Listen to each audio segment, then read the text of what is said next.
Welcome to the Mixorcist.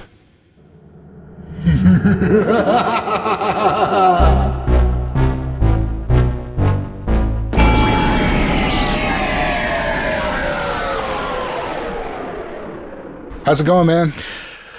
Good, Eric. Welcome to the Mixorcist, where in the world of plugins, possession is a good thing. Am I right? Absolutely. Possess as much as possible every day, all day. Unless they turn on you, then you're going to have to cut them off, just like Ash in Evil Dead 2. Gas isn't just for lighting zombies on fire anymore. Not anymore. Not anymore. It used to be, but this ain't your grandma's zombie apocalypse. No. What do you say we rock and roll? Rock and roll. That's another one of our mottos. Am I going first? Yeah, I want to go first this time. Let's do it. So let's talk about Bax EQs. Yeah. And a lot of people are sitting there thinking, what's a Bax EQ? I mean, Eric, you're going to explain it down to the technical level. Sure. Yeah. Like you always do. I'm just going to say it's kind of like the bass and treble knobs in your stereo. It just gives you a little more or less or whatever you like without affecting the sound in a negative way. So this is not for, I would use this at the end of a mix or, you possibly even in a master. Just be warned. If a Bax EQ doesn't work, there's certain situations where it's not hitting the frequencies you want to hit. There's nothing you can do to make it work. It's shelving only.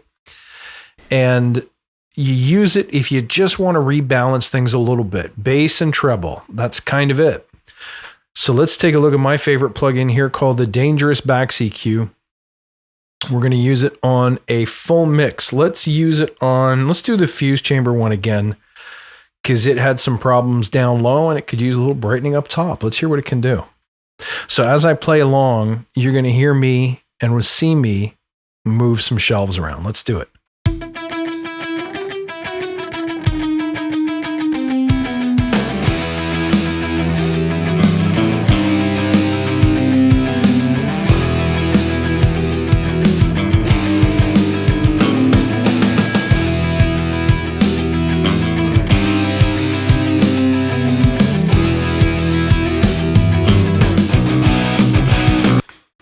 All right, so what you really notice here, let's forget about the low end for just a moment, and let's listen to that top end. I put a shelf here that starts around, again, with my grandma eyes, somewhere around 5.6. And right now it's boosted to about 1.5 decibels. Let's listen to it with let's really crank that boost so you can hear what it's doing. Let's do it without.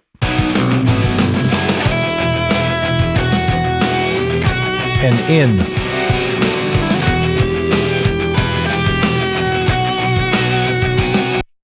So what I hear is that it really boosted the top end, but not in a harsh way. But notice it's also grabbing some mids and giving them a little bit, like in the electric lead there is there's some boosting happening. So let's listen off and then I'll kick it in. Listen not only for the hi-hats and cymbals, but listen to the snare and the electric guitar.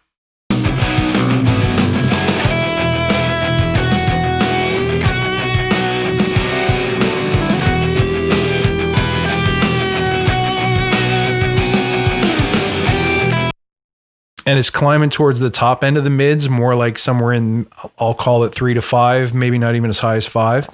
But it's not that snare punchy mid, it's that teeth grinding mid. So be careful how you use it. Most times you'll want to be able to boost between 2 and 3 dB, and that's going to be about all you can stand. Let's listen to the bottom end too. So the bottom end here, I got a shelf. Let's move it just slightly north of 100, and let's try boosting and cutting as we listen.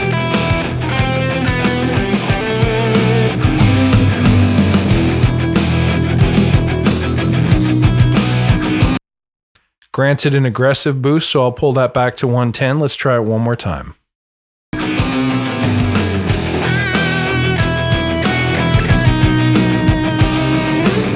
Okay, so that's what I wanted. I wanted to bring out a little more of the kick drum.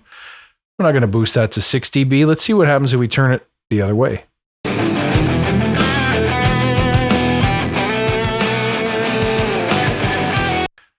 So I think there you'll agree, not really what we're looking for. But if I just wanted to get rid of a touch, this would be the perfect curve to do it with.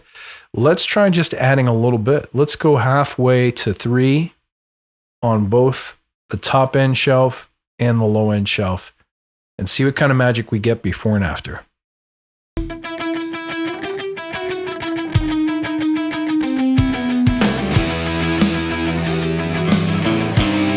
Let's kick it in.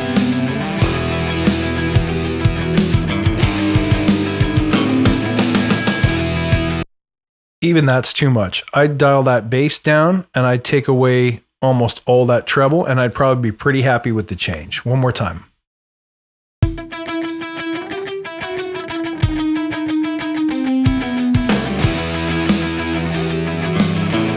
Let's kick it in.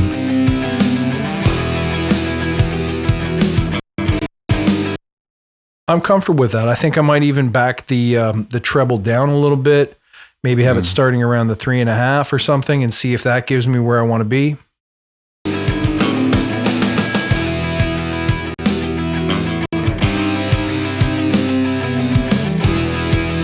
Yeah, now it's starting to touch the parts of the electric guitar that I wanted to bring forward.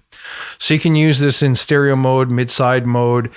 It's got a lot of control. It's very precise. But again, if you really wanted to, let's say, gut those mids, or you really wanted to make the kick drum beater stand out, this may not be the tool for you. So if your mix is already right, just a touch off balance. I think you hurt my head real bad. This is the perfect tool. What do you think, Eric? Did I cover it? I think you covered it great, man. I think, and like you said, when you rolled back the low end, I mean, yeah, granted, like you said, it's not the thing to do for this particular mix, but and it might be the thing to do for a mix that's way too boomy, for sure. But think about what you're tracking, and you want to do, a place where I want to do a high pass filter. Well, maybe you don't want to do a high pass filter. Maybe you want to do something like this. Take a shelf, and so you're not knocking out everything below 100. You're gently rolling off, so you still have some 100 left, right? For instance, right? Yeah. And that's a great alternative to high pass filtering, because really you kind of. Yeah, for a lot of instruments, you don't want to take all of the very bottom out. You still need some. Yeah, it's a guitar, and it's too chuggy and it's too boomy, but maybe you still want some 100. You don't want to kill all of it, right? And this would be a tool to do it, along with other shelves. But this one particularly would do that transparently. I feel if Tom Savini, the great horror makeup artist, were here, I'd explain it to him thusly. I'd say, Tom, sometimes you don't want to cut off all the top end and all the bottom end. Sometimes you just want to shave them down to pencil-shaped nubs. Right. Go for that's what we're after here. A torso kind of. That's right. I am a torso. That's right. From The Simpsons. This is where the torsos were stacked neatly by the fireplace. The murder house. In the West Wing. All right. Stacked neatly in the West Wing. Oh, yeah. Shining. You know it. All right. So on the Mixorcist, it has to get a little bit sick before things get better. Yeah. So Eric, I'm going to pass it over to you. Oh, yeah. Because I wanted to ask you about the backs. Do you find, it is very precise. Do you find like that you reach for that often over, say, like the Manley or some of your other kind of favorite mastering tools? When would you use this as opposed to like the Manley, for instance? I would A/B the two of them and see what's doing the job on the day. Always. Plugins speak to me. You know what I mean? Like you put them in and you're like, you got to rotate them. If you have a huge plugin collection, don't be embarrassed about that. Go back and play with the colors and learn what these do. So I would compare this to a Manley, and I choose the Manley because it's got passive style sound, but with parametric precision if you need it. Right. So both of these tools, both the backs and the Manley, I will frequently use to shape sound if I need it, because I know that when it shapes it, it's not going to gut it and create phase problems and all kinds of junk. Right. But at the same time, if I need that Pultec shaping, I'll use it there too. The backs, if I don't like what this is doing to the top end, forget it. I have to take it out. We'll try a mag, or we'll try a Pultec, or we'll try a Tube Tech. And I'm talking plugins here. I'm not talking hardware, obviously. And you just test them out and see what's speaking to you in that mix. I like what this is doing to the snare here, but I liked, in the last episode, we talked about the Aaron. I like the way the Aaron and the compressor, the EQ and the compressor work together to bring that snare right forward. So So A-Bing them. Do you know, once you know your plugins, you're kind of like, what kind of day is it today? Do I try it back? Yes, I do. Yeah. I'm serious. You do the same thing, right? You just go through your roster. I'm like that with reverbs. I'll set up 10 sends and I'll put 10 reverbs and shoot them out if I haven't shot them out in a while.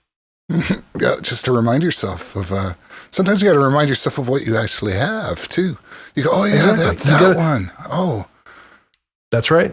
And you got to know what your tools do, because it's like colors in a palette. You got to know what colors you have to paint with. You got to go back to your vision for the mix or for the experience that you're building with audio. And you got to say, I know the Bax does that, so I'm going to reach for it. And sometimes you're wrong, but sometimes it's right on. Right on, man. Well, that's good. That track sounding good too. And the Bax, I think in particular, was actually doing a really nice, precise job. It was. It didn't sound like it was changing the mix like significantly. It just sounded like he recorded it that way, and that's always a great sign of a good mastering EQ. Part of that is the curves and stuff, which I guess I will get into now. Let's see what we've got here. You know what I'm going to do? I've pulled up, and we're going to go full screen here because I've got an analyzer, because I'm the analysis guy, the technical guy. Baxandall EQ. Peter Baxandall. The freshest corpses. Yeah, he had the freshest corpses. Now, this is like in the 1950s, maybe even 1950, but early 1950s. And this English gentleman, I believe, Peter Baxandall, entered a contest in a magazine to design a circuit. And it was to design an equalization tone circuit. I believe the magazine was called Wireless World or Wired World or something like that. And he won. And he won with a pretty revolutionary design for the time. So, I mean, when people say Baxandall EQ, foremost, they're talking about him. I mean, it is a shelving EQ, but what it made it different from the other shelving EQs at the time, I think, was the linearity of the curve. You can see here on the analyzer, this is a boost. I don't know where on my eyes again, but probably like 5K or 8. You can see it doesn't dip. There's no resonant swoop down like a Pultec would have, or like a peak, like a resonant peak. And EQs up to that point had a lot of that. You didn't really see this shape. The other thing about it was that it was very wide. So you can have, like, if you see this is a shelf. Like, you can see how it straightens out here. That's the straight part of the shelf. That continues on to infinity. A lot of people think the Bax just goes up and up and up and then just would continue theoretically to infinity. That's not true at all. What it is a shelf, but it's so wide, and you can set the frequency, the elbow points, right where it curves and starts to flatten out.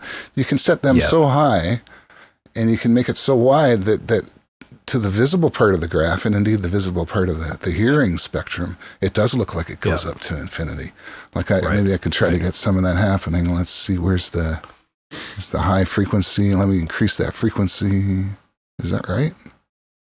I don't even know. I can't. You're gonna have to hit share for me. There we go. Oh, okay. Yeah, let me hit share right now. And while I'm doing that, I will talk a little bit more about Bax, so Baxandall EQ, he wins the contest. It's a clean curve. It doesn't have the dips and peaks. It introduces negative feedback, which I think might be the first EQ that did it. It was designed in such a way that 0 is in the middle of the tone pot, and then when you increase it or decrease it on either direction.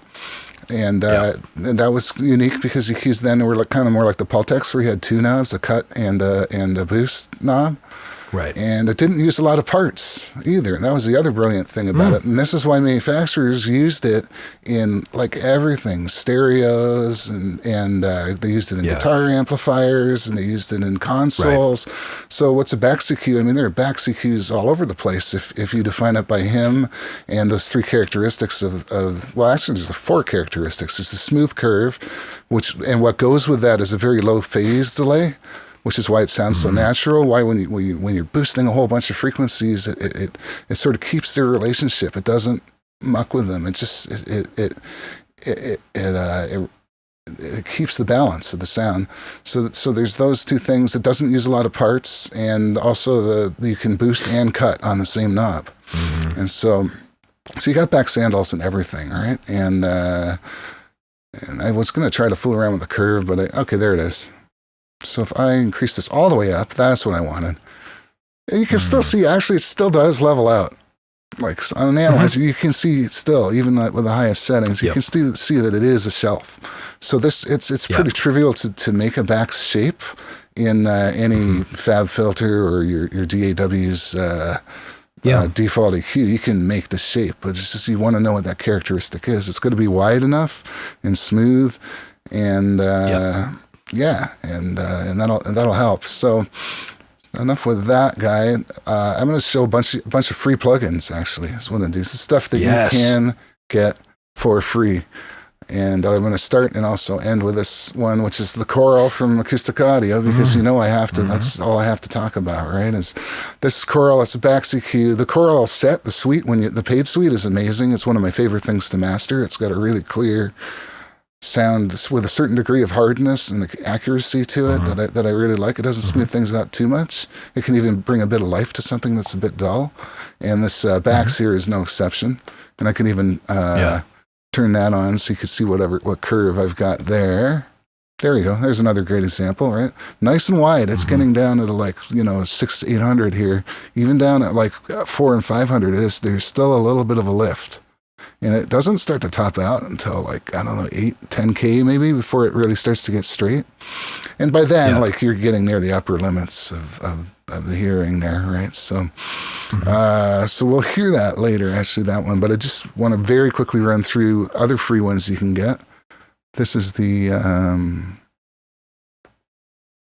Fuse Audio Labs has one. I'm going to get rid of the analyzer now. I think it's their only free product. Sign up for that. That sounds amazing. They do something special with their EQs. I tell you that I just really, really like it. So Fuse Audio has one. This is Analog Obsession. They have 2 Bax EQs from Analog Obsession. The first one I think they did was the BXQ. Sounds great. Very comparable to the Dangerous one. And they have a mastering version, which is even wider, I guess. Oh, yeah. I'm going to give you a little more room. That's a pretty huge plug-in there. There's a good look at it. Yep. Free again. And Kawasa make this is an old Siemens or WSW. This one's a little more vintage. This one's got some little bit stranger curves going on. It's not quite linear there. It's very wide, though, you can see, right? Extremely wide. And this also... So that's going to touch... That's going to touch further down, right? Oh, yeah, God, yeah. It goes down to I don't know. It goes down to at 100, there's still boost. Yep. So, so that one is just awesome. Where was it again? Let's show it one more time. And it has a mid-band, which is actually pretty fantastic.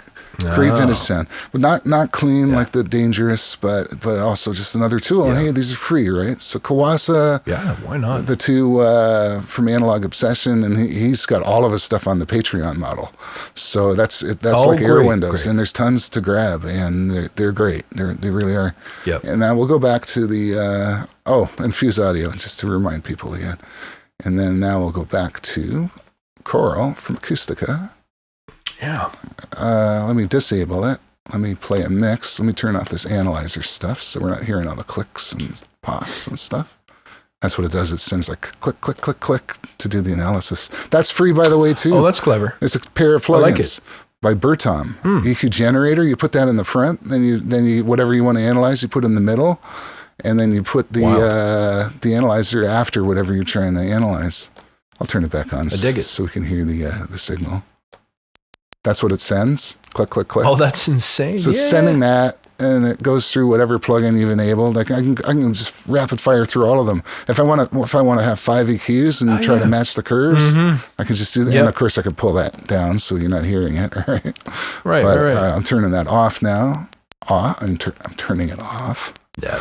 Please make it stop. Please make them go away. Please make them go away. All right, so here's another classical kind of soundtracking number. I think you might remember this one, dude. I do. It's disturbing.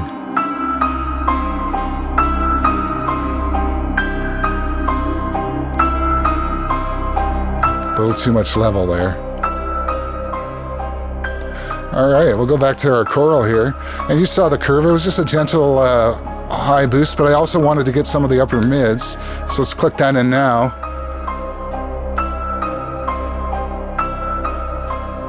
Subtle.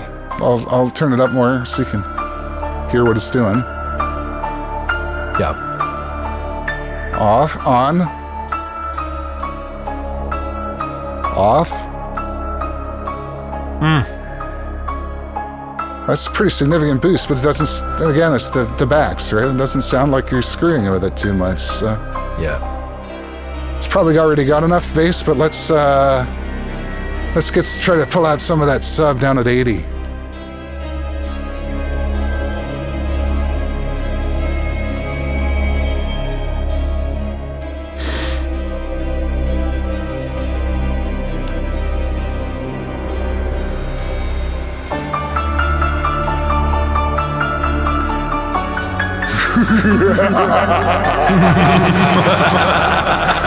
I gotta put some echo on that every time I go.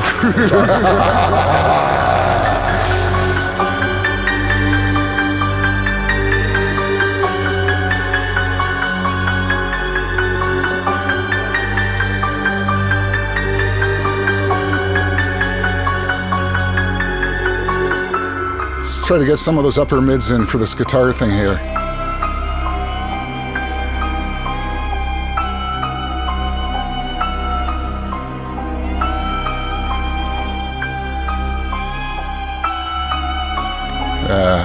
It went the wrong way.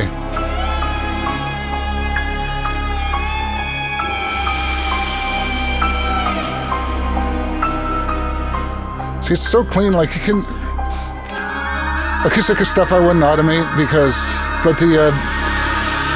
it has to load stuff and it glitches when you do it, but the plugin Alliance, the Dangerous, you can automate, and that can help you out too.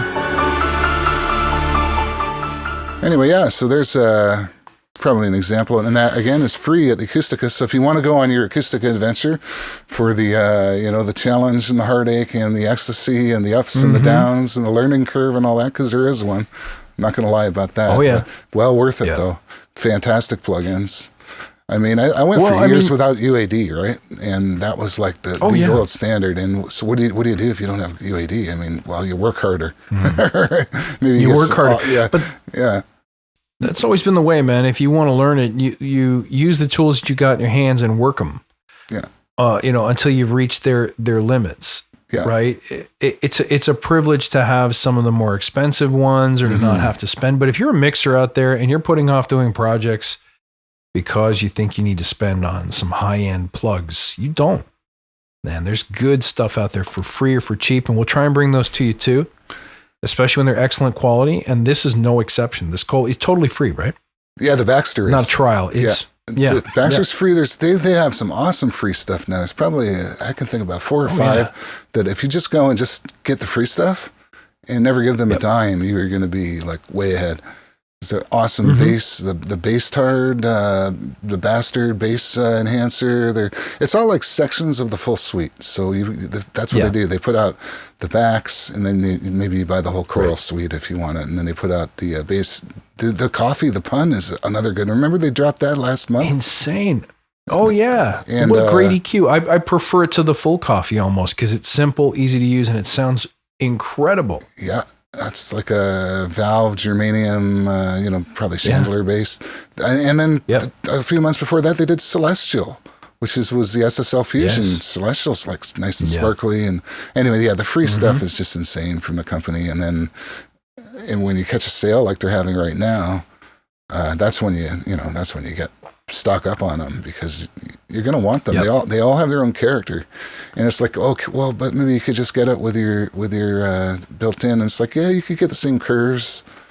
You won't get the same harmonics. I don't know. There's still something, but it also makes it easy. It's just like, I know the sound. I know I go to this one knob, I turn it up. That's what I wanted. I'm not messing around. So, and it's fun. You get to see the graphics, and you get to, That is fun. Yeah. It's worth mentioning. So first of all, the Bax is the first one we showed just by Plugin Alliance. So definitely wait for a sale. That's not a newer plugin. It's slightly older. Worth waiting for a sale. You'll get a really good deal on it. And I'm trying to think, if you were a Waves fan, for example, a lot of Waves' current design paradigm is let's give you like one knob delight. We'll give you the joy with one master control, which is great. It'll get you to the sound you have in your head sometimes quicker. But what you won't have is the ability to learn these tools in detail and hear what curves you like and you don't like, and work well with your mixing and recording paradigm. You'll have tools that always work for you and your mics and your preamps or your soft synths, and then you'll have other ones that just don't fit. The only way to learn that is to try them. So definitely, there's nothing wrong with those one knob tone fixers, but it's really worth your time to learn these tools of the trade, right? Because like Eric said, you can look at the curve and see what kind of curve shape worked well on your mix. And then if somebody gives you a totally different tool, you can try and recreate that on your own. You understand what's happening with your music. Mm-hmm. And I think, you know what? This is just another tool to add to your toolbox, most definitely. Grab one. If you've never tried one before, grab one, try one. Oh, yeah. Grab them all. They're all free. Go tonight. Yep. Go to Acoustica. Right now. Go to Fuse Audio. Yeah. Go to Analog Session. There's 2 of them there. Right? And go to Kawasa. Free. Yeah. And if you want to play the frequency trick, go to Bertom. Look for the Bertom generator and analyzer. And I think all of the stuff's for PC, for Mac, whatever you use, and then get yourself some backs. Yep. And a lot of people, when you see them in the forums, are saying, I think I'm doing everything right, but my mixes sound too boomy, or they sound too dull, or they sound too brittle. What am I doing wrong? Why don't you grab a Bax EQ, try it out, see if it solves a problem for you, see if it gets you in the right direction. You never know. Oh, absolutely. Something to think about. Yeah, and if you don't feel like doing all that, go into your stock DAW EQ and just try to recreate some of those curves. Now that you've seen what they are, they're nice and wide, and that'll wide. Wide is very good for mastering. For any time you want natural sounds, wide will help you a lot. Yep. Right, and that's, if you've ever wondered, if you're just getting started with plugins, you've wondered what a shelf is compared to a peak. Now you know what a shelf looks like, and you know what to look for in your sound. Absolutely. And, with that said, I think it's time. I think we're good here. The zombies are scratching at the window. Yes, I think you. Yes, I think you. West. Damn it! It wasn't fresh enough. It wasn't fresh enough. Yep. Always a problem, right? When your corpses aren't fresh enough, you do not get good quality zombies. Keep that in mind. Go watch The Reanimator. Yes, and then just see for yourself. And The Bride of Reanimator and Beyond Reanimator. Worth watching? Am I missing any of them? Yeah, they're good. Yeah, they're okay. I mean, the original. They're a fun ride. Yeah. They're there. They should be seen, right? You got one life. That's right. Better live it up. Better live it up. Live it up. All right. Yeah. Let's shut it down, guys. If you have questions for us? If you want to see the Reanimator, if you want to see the Reanimator 20 times in a row, that's okay. But when you go for the 21st time, maybe check out the other ones. You can always go back. Right? Give yourself some variety. Yeah. Guys, if you have questions, try us at info@mixorcist.com. We'll try and answer you. We may even come over to your house and stay a while. Yeah. Surprise. I'm under your bed. Surprise. All right, ladies and gentlemen, good to see you. Be well. Rock and roll.